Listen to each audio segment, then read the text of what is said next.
Hello बच्चों, नमस्कार। स्वागत है आप सभी का मेरी यूट्यूब के इस वीडियो क्लास में।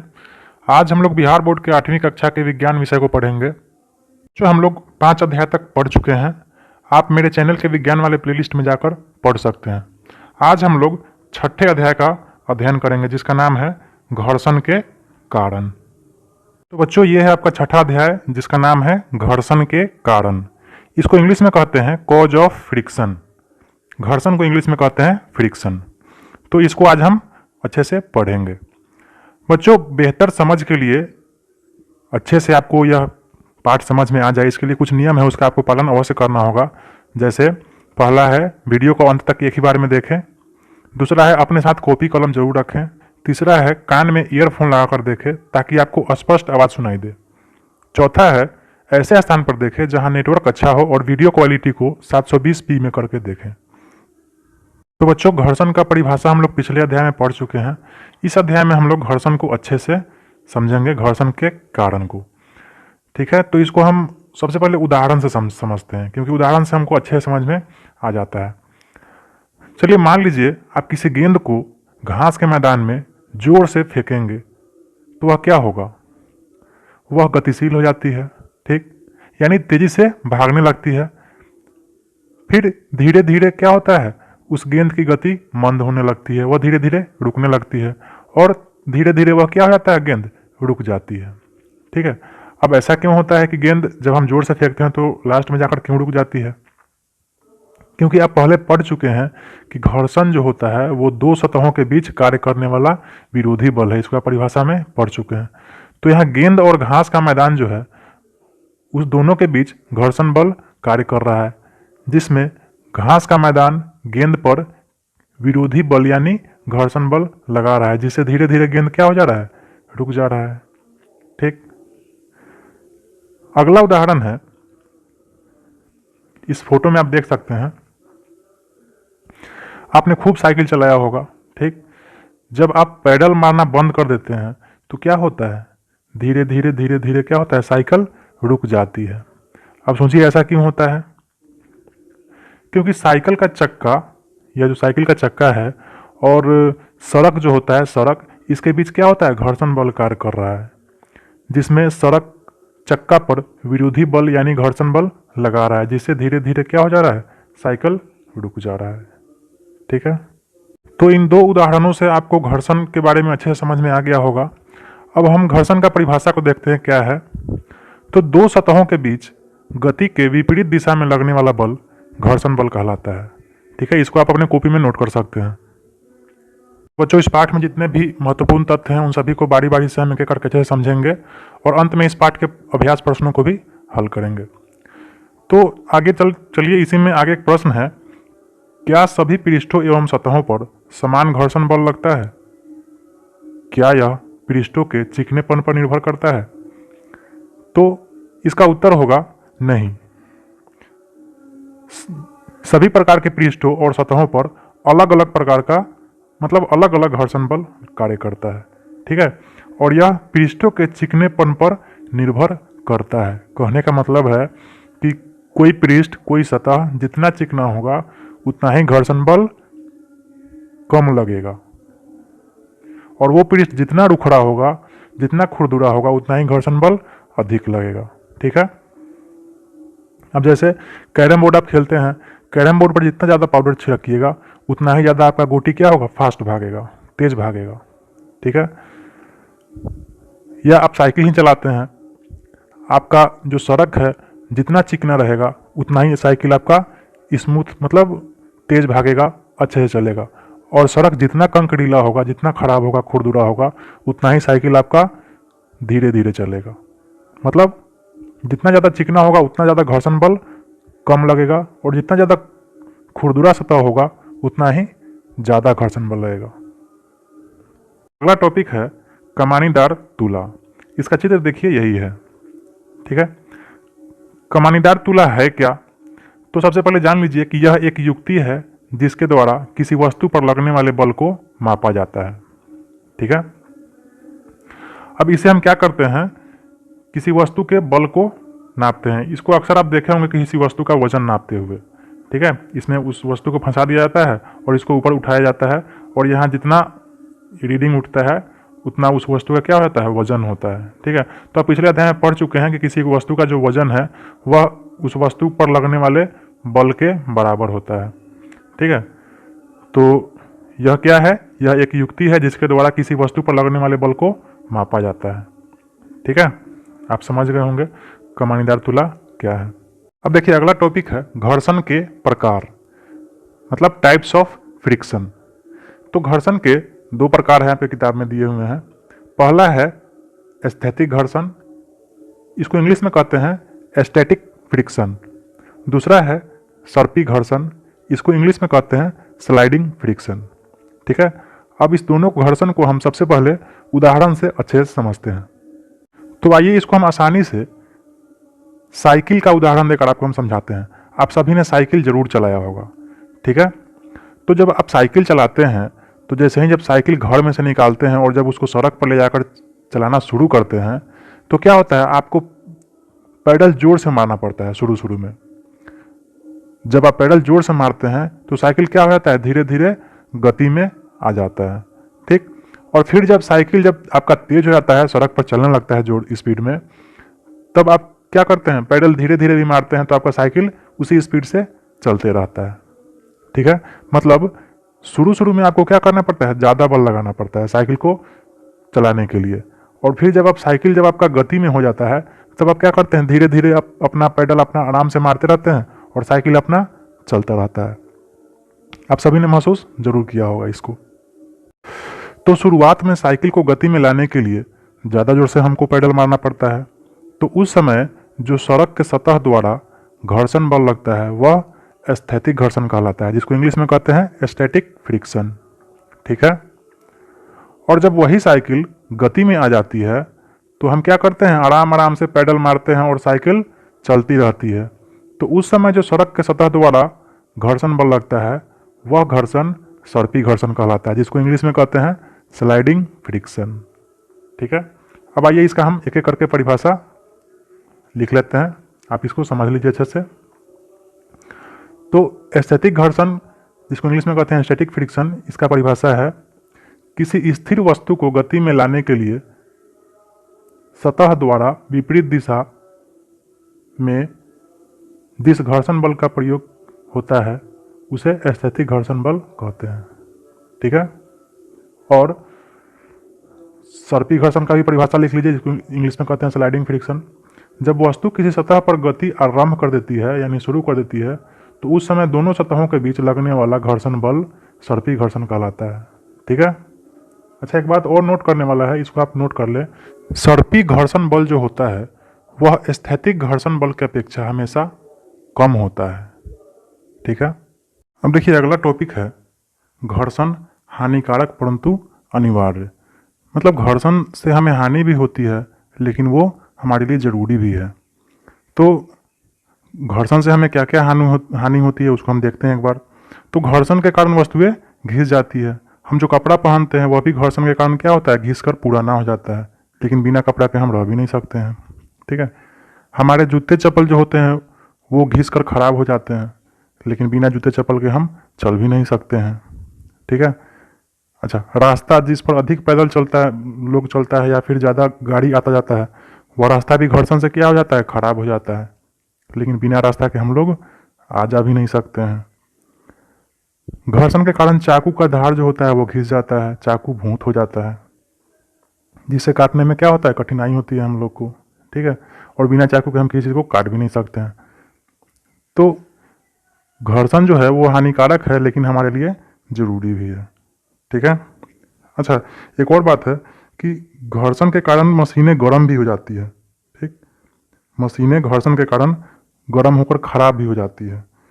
देखिए इसी में एक आगे क्रियाकलाप है, अपने हाथों की हथेलियों को कुछ समय के लिए रगड़िए।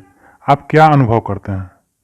तो बच्चों जब अपने आप हाथों को रगड़िएगा दोनों हाथ को तो क्या होगा, आपका हाथ गर्म हो जाएगा, है ना। इससे हमें क्या मालूम चलता है, इससे हमें मालूम चलता है कि घर्षण से चीज़ें गर्म भी हो जाती हैं। देखिए अगला टॉपिक है घर्षण लाभदायक भी है। ठीक है, घर्षण हानिकारक है तो घर्षण लाभदायक भी है। तो लाभदायक कैसे है हमारे लिए? तो पृथ्वी पर हम चलते हैं, हम जो चलते हैं अपने पैरों से वह घर्षण के कारण ही संभव हो पाता है। अगर घर्षण नहीं होगा तो हम चल नहीं पाएंगे। आप देखे होइएगा चिकनी या गीली भूमि पर आप आसानी से नहीं चल सकते, आप फिसल जाएंगे, गिर जाएंगे। ठीक है। दूसरा उदाहरण है, वाहन जो है, वाहन वो सड़क पर घर्षण के कारण ही चलते हैं। गाड़ी जो होता है वो सड़क पर घर्षण के कारण ही चलते हैं। अगर घर्षण नहीं होगा तो गाड़ी नहीं चल पाएगी। ठीक है। फिर अगला उदाहरण है, आप दीवार पर जो कील ठोकते हैं वह भी घर्षण के कारण ही संभव है। घर्षण अगर नहीं होगा तो आप कील नहीं ठोक पाएंगे। अगला उदाहरण है, कागज पर आप कलम से लिखते हैं, वह भी घर्षण के कारण ही संभव है। ठीक है। तो इन सब उदाहरण से हम समझते हैं कि घर्षण हमारे लिए क्या है, लाभदायक है। अब देखिए अगला टॉपिक है आपका घर्षण बढ़ाना या घटाना। तो बच्चों घर्षण को आप खुद से बढ़ा भी सकते हैं, घटा भी सकते हैं। ठीक है। इसको हम इस चित्र के उदाहरण से समझते हैं। ये देखिए चित्र में कोई लड़की हाथ में चूड़ी पहनना चाह रही है, लेकिन यह चूड़ी जो है इसके हाथ में जा नहीं रहा है। अब यही लड़की क्या की, हाथ में थोड़ा सा तेल लगा ली। ठीक है। अब जब तेल लगा ली फिर उसके बाद वह चूड़ी पहनी तो क्या हुआ, यह चूड़ी आसानी से हाथ में चला गया। इसका मतलब क्या हुआ, जब तेल नहीं लगाई थी तो घर्षण बल अधिक लग रहा था, जिसके कारण चूड़ी अंदर नहीं जा रहा था। वही तेल लगाने के बाद क्या हुआ, घर्षण बल कम हो गया। ठीक है, आसानी से चूड़ी चला गया। उसी प्रकार आप कैरम बोर्ड खेलते होइएगा तो कैरम बोर्ड पे क्या होता है, गोटी जल्दी जब नहीं फिसलता है तो हम उस पर पाउडर डाल देते हैं। पाउडर डालने के बाद क्या होता है, गोटी आसानी से फिसलने लगता है। ठीक, उसी तरह आपके घर में ताला यूज होता होगा तो कभी कभी क्या होता है, ताला जाम हो जाता है ना। तो ताला में हम क्या करते हैं, थोड़ा सा तेल डाल देते हैं और तेल डालने के बाद क्या होता है, वो ताला फिर से अच्छा हो जाता है। मतलब क्या हुआ, उसका घर्षण कम हो गया। आप साइकिल चलाते हैं तो आप देखते होइएगा साइकिल में जब आप तेल डालते हैं उसके चेन में और अन्य जगहों पर तो क्या होता है, साइकिल और आसानी से चलने लगता है, अच्छे से चलता है। मतलब क्या, तेल लगाने से वह क्या हुआ, उसका घर्षण बल कम गया। अगला टॉपिक है तरल घर्षण। तो बच्चों आपको पता होगा तरल पदार्थ किसे कहते हैं। तरल पदार्थ जैसे पानी या तेल, ये सब क्या है, तरल पदार्थ है। तो तरल पदार्थ के अंदर जब कोई वस्तु गति करता है तो उस गति के सतह पर विपरीत दिशा में लगने वाला बल क्या कहलाता है, तरल घर्षण कहलाता है। ठीक है। इसी तरल घर्षण को हम कर्षण बल कहते हैं। ठीक है, कर्षण बल, जिसको इंग्लिश में कहते हैं फ्लूइड फ्रिक्शन। ठीक।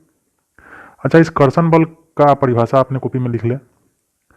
किसी तरल पदार्थ के अंदर गति करने वाले किसी वस्तु पर गति के विपरीत दिशा में लगने वाला बल कर्षण बल कहलाता है। ठीक है, हाँ साहब समझ गए होंगे तरल घर्षण क्या है। तो बच्चों इस पाठ के सभी महत्वपूर्ण तथ्यों को आप अच्छे से समझ चुके हैं। अब आइए हम इसके अभ्यास प्रश्नों को हल करें। पहला प्रश्न है, कौन सा बल गतिशील गेंद की गति को मंद करता है। तो इसका उत्तर होगा घर्षण बल गतिशील गेंद को क्या करता है, मंद कर देता है, घर्षण बल। ठीक है। दूसरा प्रश्न है, घर्षण बल क्या है। तो इसको हम पीछे लिखवा भी चुके हैं। क्या दो सतहों के बीच गति के विपरीत दिशा में लगने वाला बल क्या कहलाता है, घर्षण बल कहलाता है। ठीक है। तीसरा है, स्थैतिक घर्षण या सर्पी घर्षण में अंतर बताइए।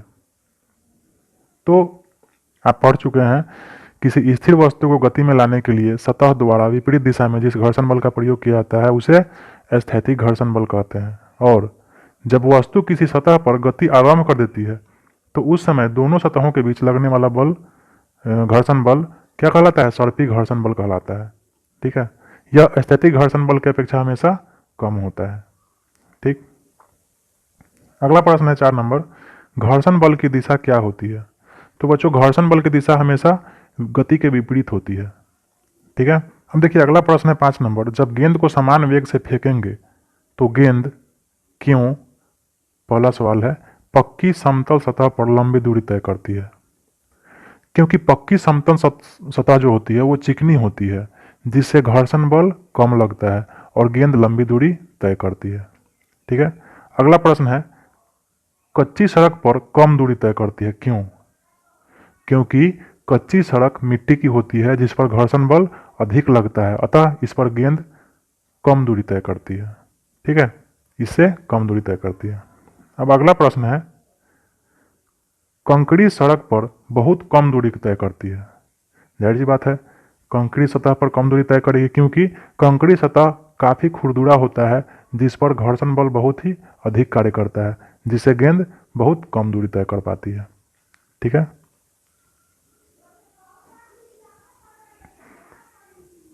अब अगला प्रश्न है, जब एक वस्तु किसी दूसरी वस्तु की सतह पर गति करती है तो कौन सी वस्तु घर्षण प्रदर्शित करेगी। ठीक है, तो घर्षण जो है वो दोनों वस्तु प्रदर्शित करेगी। ठीक है, यह दोनों वस्तु की सतह। ठीक। अब देखिए अगला प्रश्न है 7 नंबर, खिलाड़ी द्वारा जूतों में कांटी का प्रयोग क्यों किया जाता है। तो खिलाड़ी जो होते हैं कुछ जूतों में कांटी का प्रयोग करते हैं क्योंकि खिलाड़ियों द्वारा जूतों में कांटी का प्रयोग घर्षण बल को बढ़ाने के लिए किया जाता है, इससे उनका पैर फिसलता नहीं है। देखिए अगला प्रश्न है 8 नंबर, घर्षण हानिकारक परंतु अनिवार्य है क्यों। तो इसका उत्तर होगा, घर्षण जहां हानिकारक है वहीं अत्यंत लाभदायक भी है, क्योंकि घर्षण के कारण वस्तुएं घिसकर खराब हो जाती हैं। तो दूसरी तरफ बिना घर्षण के हम पृथ्वी पर चल भी नहीं सकते, सड़क पर वाहन नहीं दौड़ सकती इत्यादि। अतः घर्षण हानिकारक परंतु अनिवार्य है। ठीक है। देखिए अगला प्रश्न है 9 नंबर, धारा रेखीय आकृति से आप क्या समझते हैं। हवाई जहाज की आकृति या नाव या ऑब्लिक जहाज को विशेष आकृति क्यों प्रदान की जाती है। तो इसका उत्तर होगा, तरल पदार्थ में गति करने वाली वस्तुओं की आकृति को विशेष रूप से बनाया जाता है ताकि उस पर लगने वाला कर्षण बल कम से कम हो। इसी विशेष आकृति को धारा रेखीय आकृति कहते हैं। हवाई जहाज तथा नाव की आकृति विशेष रूप से धारा रेखीय आकृति में बनाया जाता है ताकि उस पर लगने वाला घर्षण बल कम से कम हो और वह आसानी से हवा तथा पानी में गति कर सके। ठीक है। अगला प्रश्न है 10 नंबर, खाली स्थान को भरिए, खाली जगहों को भरना है। इसमें पहला है, घर्षण वह बल है जो गति का क्या करता है, विरोध करता है। ठीक है। दूसरा है, चिकनी सतह की अपेक्षा रुखड़ी सतह ज़्यादा घर्षण उत्पन्न करती है। ठीक है, यहाँ अधिक होगा, अधिक घर्षण। अगला है, कैरम बोर्ड पर पाउडर का प्रयोग से घर्षण क्या हो जाता है, कम हो जाता है। ठीक है। अगला है, तरल घर्षण को क्या कहते हैं, कर्षण बल कहते हैं। ठीक है, पढ़े यहाँ पीछे। अगला है, हवाई जहाज की आकृति को, ये हवाई जहाज की आकृति डैश होती है जिससे हवा के कारण घर्षण कम हो जाए। यहाँ क्या होगा, धारा रेखीय आकृति। ठीक है, हवाई जहाज की आकृति जो होती है वो कैसी होती है, धारा रेखीय आकृति। अब अगला है, सत्य असत्य आपको पता करना है। जब किसी गेंद को किक करते हैं तो सदा के लिए ढकती रहती है, क्या ऐसा होता है, नहीं, यह कथन असत्य है, गलत है। दूसरा है, घर्षण के कारण ऊष्मा उत्पन्न होती है, सही बात है, जब घर्षण होगा तो ऊष्मा निकलेगा ही, आप पढ़े हैं पीछे। अगला है, वस्तु के भार पर घर्षण का मान निर्भर करता है, सही बात है, वस्तु जितना भारी रहेगा उतना ही ज़्यादा घर्षण उस पर अधिक लगेगा। ठीक है। अगला है, स्नेह के प्रयोग से घर्षण का मान घट जाता है, सही बात है, जब आप साइकिल में या फिर कहीं भी जब आप तेल या लुब्रिकेंट का इस्तेमाल करते हैं तो वहाँ क्या होता है, घर्षण कम जाता है। ठीक है।